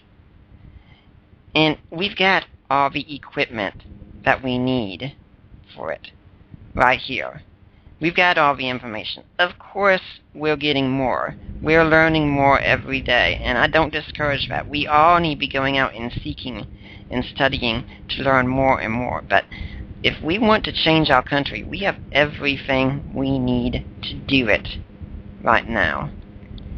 Don't tell me there are churches thriving in the third world in poor conditions. They hardly have access to this kind of information, except for when some people come down there and give those talks finally, who would give anything to get a page of Scripture, who would just leap for joy at having a copy of Case for Christ. Don't tell me these kinds of churches thrive where they are, and they do, but we here in the West, with our gold mines of information right before us, just can't do it. Yes, we can. You want to know the reality? Too often in the church, we are lazy. That's all there is, unfortunately. And I say that for all of us. There are times I have to really push myself to be reading something or be studying something, because it's not really our natural inclination many times. And for too many of us, we think that faith should come easy. That should be something simple. You don't really need to work on faith. No, your Christian life should be a struggle. With anything that you do, regardless, there is a lot of work and effort involved if you want to do it well. If you want to be a good athlete, you're not just going to show up at the games and expect, lo and behold, miraculously, you are going to be great because, well, you're you. and everything's supposed to bow before you. No, you're going to show up at practice regularly and be practicing. And even when you're not at practice, you're going to be practicing on your own time. I remember hearing, for instance, that Michael Jordan would go out and shoot 100 free throws in his own practice every day. And if you want to play basketball like that, that's the kind of thing you'd have to do. If you want to be a good writer, you have to write regularly. If you want to lose weight, you have to diet and exercise. If you want to have a successful marriage today, you have to work at it. My wife and I just started attending a church, and we attended this class that started called Marriage Moments. We're doing it because our marriage is good, but we always want it to be better. And to make it better, that requires work. Love is a commitment, after all. It's saying, I am going to seek the good of the other person for the rest of my life. And our natural tendency is not to do that. Our natural tendency is to look out for number one.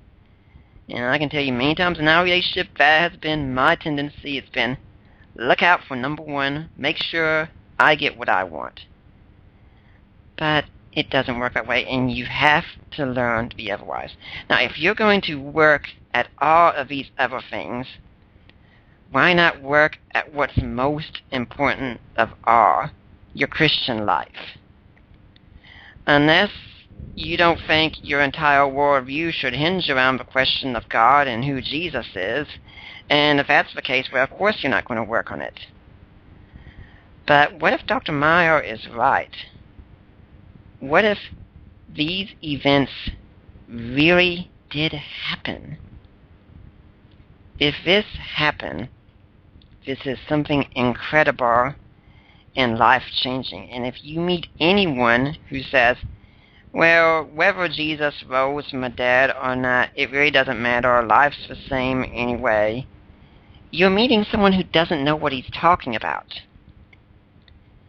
If Jesus rose from the dead, everything changes. It means there is someone outside, namely God. And it means he has spoken, and he has spoken in Christ. And then it means your eternal destiny depends on it. Your fate as a human being depends on this. Are you going to live the life God created you to live, or are you going to just say, forget it, I'm going to go my own way? I don't care if God has acted or not. I'm going to do what I want. The reality is, I see too many skeptics who approach the New Testament and Christianity, and they haven't really taken these kinds of questions seriously. They have taken a very superficial approach and used the kinds of arguments that Dr. Maier has told us are nonsense. For instance, this idea, well, you only use contemporary accounts. No ancient historian does that. Not one of them says that. Well, the Gospels are anonymous. And he's like, it's kind of a dumb argument, isn't it? Yeah. Yes, it is. And then the argument from silence, which should be the least convincing argument whatsoever. And as it turns out today, sadly, it's often one of the most convincing arguments out there. And how does this happen? Because there's an ignorance of history, how it's done. And you know what? I don't blame the atheist for having an ignorance of history. I really don't.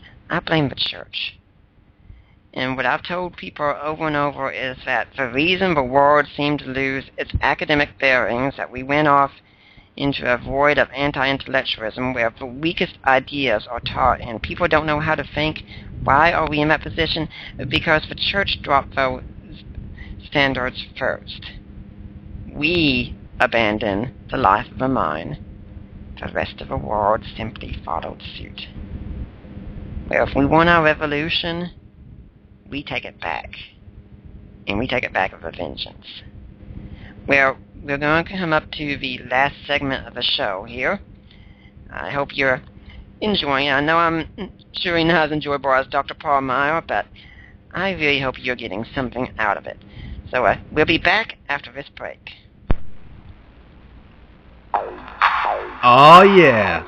Hey folks, it's Will ZPI, and you guys gotta check out CYIWorldwide.com, home of the Grok Show, free MP3s, music, advice, and even prayer support. That again is CYIWorldwide.com. Check it out.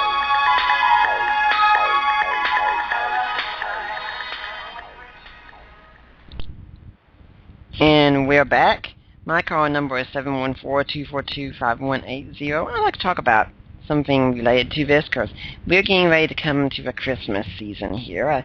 I hope next month to have a lot of Christmas-themed shows on here. Like, for instance, I'm going to really start off with Dr. Ben Witherington. That'll be a fascinating show discussing the birth narratives in the Gospels, the virgin birth, the census, the genealogies, matters of that sort. I really think if this gets pulled off, it'll be a fascinating show. But my wife and I went to see my in-laws for Thanksgiving. Had a really good Thanksgiving with them. And we're heading back, and I drive by a church, and I see a sign that says something like, "A silent night that calmed the chaos." That's what Christmas is. And I'm glad a church is thinking about Christmas and seeing what it is. But I was saying, it's a night that calmed the chaos, pretty much the same way the troops landing on the beaches of Normandy calmed the chaos. We have a song about silent night, holy night, and I definitely grant you it was a holy night. I don't think I'd say much about being silent. And let's remember that just a couple of years because of that night, according to Scripture, Herod starts slaughtering the infants in Bethlehem. And if you're skeptical of that, we're going to cover that next week more. But he starts the slaughter because he doesn't want anyone to take his place on the throne. This is why, actually, if you want to ask me what my favorite version of a Christmas story is in the Bible, I'm not going to take you to Matthew. I'm not going to take you to Luke. In fact, I'm going to take you to the book of Revelation. What? What, the book of Revelation talks about the Christmas story? Yes, it does. In the 12th chapter of the book of Revelation, we read the account of a woman giving birth to a child, and this child will rule the nations with a rod of iron, and the devil is waiting to devour this child as soon as it's born. Folks, this child is Jesus. Who else is going to rule the nations that way but Jesus himself? And the devil immediately sought to destroy Jesus, to put an end to the work that he was doing.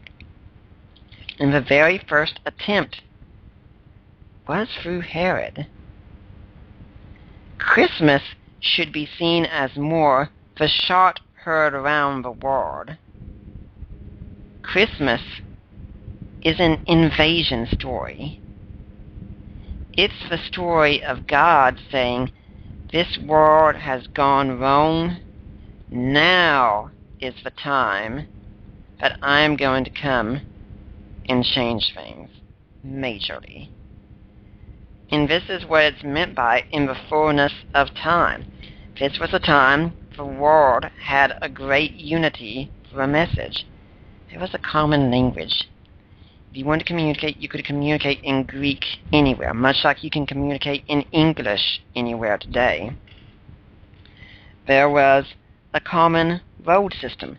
Travel was easier than it had ever been. There was a common culture in many cases. The world was united in a Hellenistic culture. The world was in fact ripe for the taking.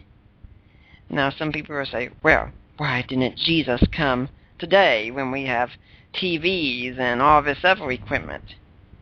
Because we all know everything we see on TV is real, of course. People have been making fake accounts for the longest time. And if you saw it on TV today, you would dismiss it entirely. Like, how many of you have seriously gone out, for instance, and investigated a miracle of, say, Benny Hinn, or a Catholic healing shrine, or a miracle of that sort? Very, very few of you have. I'm thankful that Craig Keener wrote his book Miracles, where he did go out and he did document these healings. But very few people have done it, and I don't blame you being skeptical in many cases. When you talk about these people on TBN, such faith healers, yeah, I'm skeptical of them too, because I know their message, and it's not a good one. And when you talk about a lot of these mega pastors and such, like for instance, I've got a really good friend who's constantly warning me, and rightfully so, about what's going on in Charlotte with Stephen Furtick of the Elevation Church. Yeah, I'm skeptical of a lot of these guys. I say, always watch the doctrines that these people are promoting. Watch the messages that they're teaching and saying, do they line up with Scripture or not? And make sure they are teaching you about those essential doctrines. Those are the doctrines that need to be emphasized most. But very few of us are going to go out and examine these claims. Reality is, the ancient world was pretty darn skeptical too. And like Dr. Maier told us, Judea was out in the boondocks. No one would take these claims seriously. Around the time of Jesus, there was an economic crisis going on in Rome. That's what people were interested in. Not going to be in this crisis and say, oh, there was supposedly a miracle worker in Judea. Hey, let's take some of this money that we don't really have and go out and investigate this. They're not. They're going to write it off entirely, which is exactly what they did. As I said, I'm not surprised that so few people mention Jesus. Well, it's not very few by comparison. I'm surprised anyone mentioned him at all. That should just astound us in the ancient world. How was it that a Jewish pastor, rabbi, who never led an army, never ran for office, never traveled outside of Judea, and in fact died the worst possible, most shameful death that you could think of, how is it that that person ended up being talked about so much? And if anyone wants to find out more about the shamefulness of Christianity, we're going to have a good guest coming up later on next year. That January 4th, I'm due to have David Da Silva, author of Honor, Patronage, Kinship, Purity, come on the show to talk about, well, honor, patronage, kinship, and purity. And I really hope you're going to be listening. It's going to be a fascinating show, bring out a lot of concepts that really aren't understood. But that Jesus gets mentioned should strike us all as incredible. And there are some people that you interact with today who say, well, God didn't choose a very good method to get his word out, did he? Obviously, he didn't. I mean, here we are 2,000 years later in another culture, different from time, space, language, culture, everything, and we're talking about that message that he did such a poor job of getting out. Considering Dr. Maier said there are 2.3 billion people and we're the front runner in the world today, yeah, I think a pretty good job was done in getting the word out. You know how the word got out? Hey, listener, it was by people like you. People like you and I, just going out there and doing our job.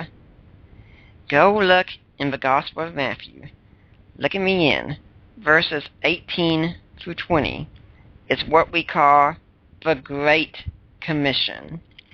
To go into all the nations, teaching, making disciples. There's a part we've left out, making disciples and baptizing them, and remembering that Jesus is with us till the end of the age. Like this is a theme of Matthew. In the beginning, Jesus is Emmanuel, God with us. And in the end, Jesus is still God with us. It's simply incredible. We'll get asked sometimes about the question of those who've never heard. I'm not going to answer that one right now for you. If you want to see it, I've probably got something on my blog where I've written about it. There's very few topics I haven't written something about in this field. But when it comes to those who've never heard, we're only told one thing really overall, I think, in Scripture. Let's get the message out. We are never told plan B. We are given the Great Commission, and nowhere in Scripture does it say, and if you don't fulfill the Great Commission, this is what I'm going to do instead. No, you just fulfill the Great Commission. It is your requirement. It is your call. It is not optional. If you are going to call Jesus Lord, you better be doing the Great Commission. For he does say in the Gospels, you call me Lord, Lord, but don't do what I say. How can we dare say Jesus is Lord of our lives if we are not doing what he said? And of course, we're all going to fall short in this. We all have to find our ways of doing evangelism. I can tell you, for instance, I love talking at a church before a crowd, doing this kind of show. Yeah, I love it. I can do that. Okay? But if you go and ask me to approach one stranger on the street and initiate a conversation, I am scared silly at that point. That's not what I do. But you know what? Some of you out there can do that. God bless you. Do it, and please make sure you're doing it well. Please make sure you're not being one of these street preachers out there that's just preaching hellfire and brimstone and making a mockery out of all this. Yes, there's a place for a message of judgment. It has to be taught. But the message is not all judgment. And make sure you're giving the historical reality. You're showing people this is something that really happened.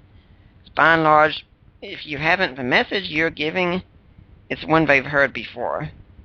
They already have rejected it. But if you start giving them a message with a historical reality, all of a sudden you're going beyond where these are my personal feelings about Christianity, or this is what Christ has done in my life. And what Christ has done in your life is great. Okay? But the Mormons can claim similar. Jehovah's Witnesses can make similar claims. Muslims can make claims about what the Quran has done for them. But as soon as you start saying, this is what happened in the world outside of my own mind, all of a sudden you're pointing to a much more real reality there. And people have to respond. In our culture, people don't really have much problem with God. You want to be seen as inclusive, so the New Ager talks about God. Mormons talk about God. Muslims talk about God. Christians talk about God. Okay, it's fine in a pluralistic society. Unless you're the atheist can't stand hearing about it many times. Now, not all of them are like that. Yeah, there are some atheists who just say, well, that's just your false belief, but no big deal to me. There are a lot who don't take that stance, unfortunately. But as soon as you talk about Jesus, you are talking about someone very, very specific. You're essentially talking about God with skin on. And people have to respond. Everyone has to respond to Jesus. Every religion today that's come after Jesus is having to say something about him. And the ones that come before, they're having to say something about him. A Hindu can try and make Jesus an avatar. A Buddhist can make Jesus an enlightened one. A Confucian can make Jesus into a great teacher. Muslims had to make him into a prophet. They couldn't just say, well, we're just going to ignore this Jesus figure. Everyone has to deal with Jesus. Even today, you'll find atheists for Jesus out there. There is a movement, in fact, the gospel of Christian atheism. Atheists have to deal with Jesus, and unfortunately too many of them are taking this lazy route and saying, Jesus never even existed. Folks, don't take such a claim like that seriously. As Dr. Maier had said there was just no basis for that in history.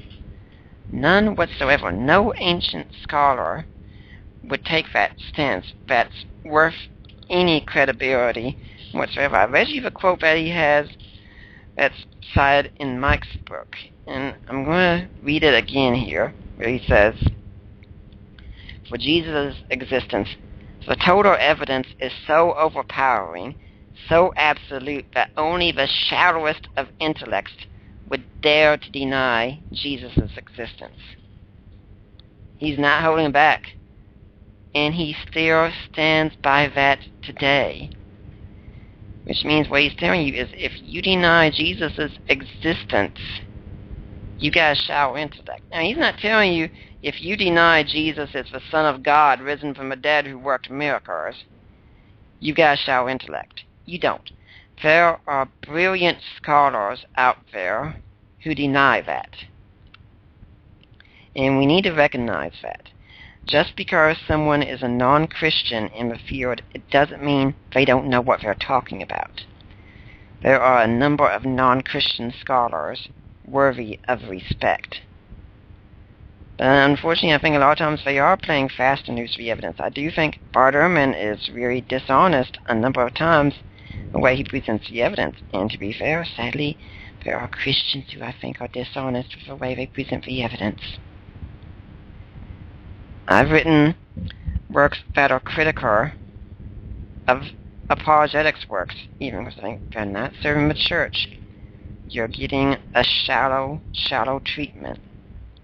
And personally, I only want the best on my side. That's why, on this show, I'm trying hard to bring you the best in scholarship to deal with the issues, and trying to do it on a different range of topics that I consider important. In fact, if some of you have some ideas for guests and such that are worthy of consideration, that are great Christian scholars that should come on, email me. Let me know. You can find my email at my blog site of deeperwaters.wordpress.com, but if you can't look it up right now, I suppose you're driving, you're listening to this, it's very easy to know what my email is. It's apologia, and that's APOLOGIA, which is where we get apologetics from. Apologia Nick, N-I-C-K, which is my name, apologia Nick at gmail.com. Let me know, because I'm always looking for more scholars to come on, and I'm always discussing and looking at books at bookstores and such and saying, I wonder who would be a good guest to have on my show. And I hope by and large, most of you have been satisfied with the guests that we have. And I hope you're sharing this podcast with your friends and going back and looking at episodes. There are many times in debates with people I've said, when an objection comes up, really? I already got that one covered. And I can point to a podcast where it was talked about. It's a really helpful tool in this day and age. Well, the call just came in to me that our time is running out, unfortunately. Now, I'd like to remind you, next week we are looking to have Dr. Ben Witherington come on. Whew. There is an excellent guest to have as well. There is all the great guests lined up. I really hope you're benefiting. But with Dr. Ben Witherington, and if you don't know his works, shame on you. Get familiar with him. He is going to be talking with us about the birth narratives as we begin looking at Christmas next month. And I really hope you'll be with us. We've got some great guest lineup. Still working on one guest on the 14th, but I hope we're going to be bringing you some great shows. Well, until next time, I'm Nick Peters. I'm signing off of the Deeper Waters podcast, and I hope I'll see you next week.